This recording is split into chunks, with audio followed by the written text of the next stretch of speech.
Hello student, we always believe on the women empowerment. We always believe that there should be right to equality. But when we talk about right to equality, then the questions comes, are we really giving the equal right to all the people?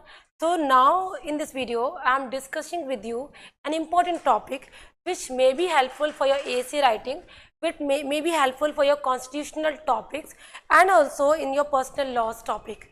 The topic is that what are the rights of a woman over the property. So suppose when we are living in India, where we are having one beautiful article, that is article 14, which talks about right to equality.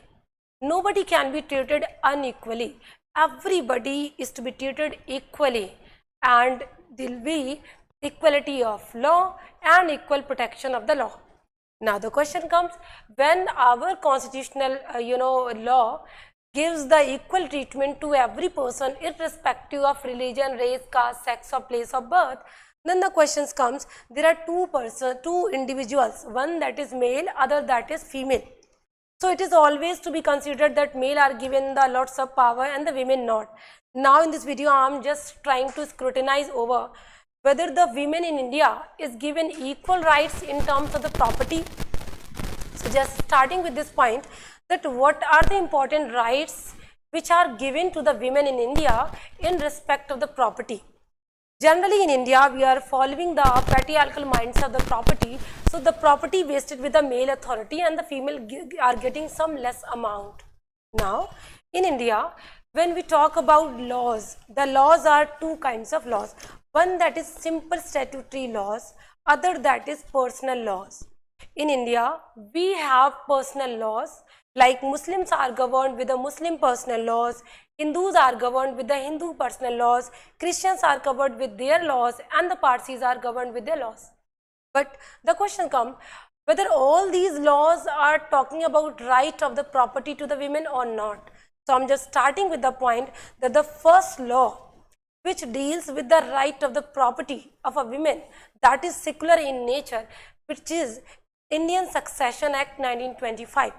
Remember students, Indian Succession Act 1925 is the first important legislation which deals with the property right of women also. It gives some right to the women, some rights are equally given, but there are some provision which simply says that this Indian Succession Act 1925 will not apply to Muslims. Because under Article 25 of the Constitution of India, we believe that everybody is given the freedom to practice, propagate and the freedom of conscience for their religion. Now, each and every community claims that they want to be governed by their own personal laws. It's mean that the women is given the right over the property if their personal laws are allowing them. Suppose then when we talk about the Hindu laws and we will go toward this mythology, that is the Rig Veda period. Still the women were given some rights. They were given some rights to get the maintenance. They were given some rights to reside with the family in the particular households. They were given some rights, but they were not given the equal rights under Hindu law. They were just given the very nominal rights to entertain their rights, to survive their rights. Now coming to the Muslim personal laws, remember student, we find that even the Muslim personal law, which says that the women are entitled to claim property, to share of the property, but their share of property is still not equal. Because if the male is given the property, then the female counterpart female means if the brother is there, then the counterpart female is the sister. So brother, sister, son or daughter, these are the counterparts, husband and wife. Whenever any male counterpart is given any share, the female is given only 1/2 of the part in compared to this male part. So the even Muslim personal laws are not providing the equal treatment, but yes, one thing is positive under Muslim personal law, that their personal law talks about the right of share of the women, which is provided as a Quranic share, which is essentially and it is mandatory. But the quantum of share is not equal. So the rights are given to the Muslim women, but the quantum of share is not equal even the Muslim law. Suppose similarly In the Christian laws and Parsi laws, there some kind of share was given, but they are not provided the equal treatment. Now, coming to the Constitution of India, Article 14, which deals with equal right, and after the constitutional enforcement in the year of 1950, one small piece of legislation which is very significant in terms of the right to property of a woman, which is covered only for the Hindus, that is Hindu Succession Act 1956.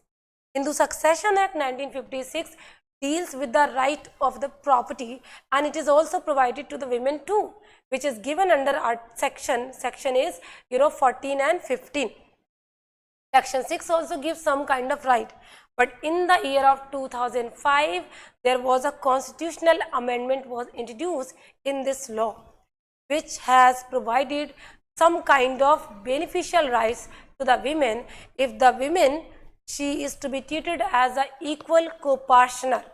So if there is any female, she will be given the equal right just like the male counterparts under section 6 of Hindu Succession Act.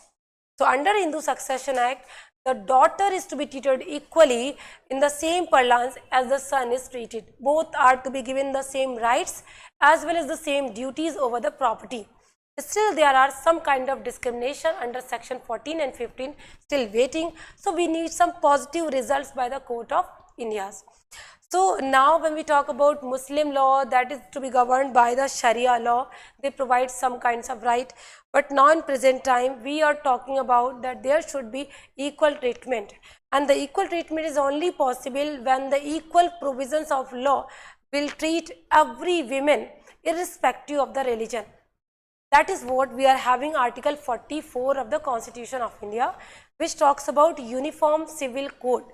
Actually, Uniform Civil Code is having one kind of inspiration that everybody should be treated equally in the family matters irrespective of their religion. So when the Uniform Civil Code is introduced, it is going to provide the equal right to the women irrespective of Muslim, Christians, Parsis or Hindus. But it is still to be waited because now we are not able to introduce Uniform Civil Code because there are many tribal women, there are many tribes which are claiming that this Uniform Civil Code will destroy, will seriously affect the structure of their practice and tradition. It is supposed to be that there is a need for the judicial interpretation by the Supreme Court of India. So we need to wait for that. So these are the laws in brief, if I would say. One, that is Indian Succession Act 1925. For the Hindus, that is Hindu Succession Act 1956. CRPC section 125 of CRPC, which gives the maintenance power to the women. And under Muslim law, that is Sharia law, number first. Number second, that is the Muslim Women's Rights on Divorce Act of 1986. That also talks about some right of the property in case of the divorce. In the year of 2019, we have one more interesting law for the Muslim women. At the time of marriage, she are given some rights over the property in terms of meher right. So these are the legislations, which are talking about this kind of right.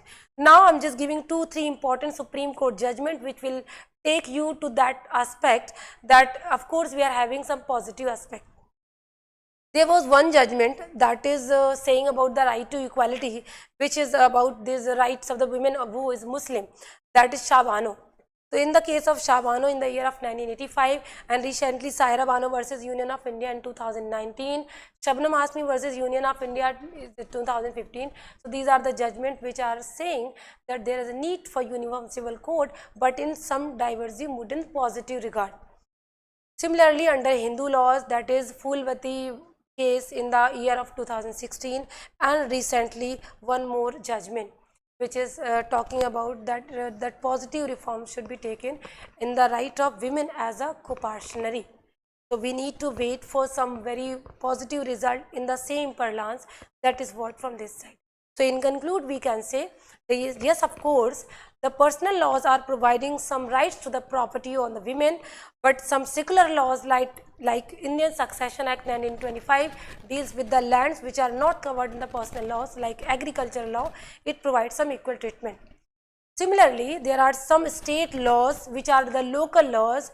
They are providing some agricultural rights over the property to the women to be treated them equally. There are some Supreme Court judgments, there are recent amendments which are inclined toward treating the women equally and provide them rights. But we need to focus on what are the important provisions and what are the lacunas in this side. So this is all from my side. Thanks for watching this video.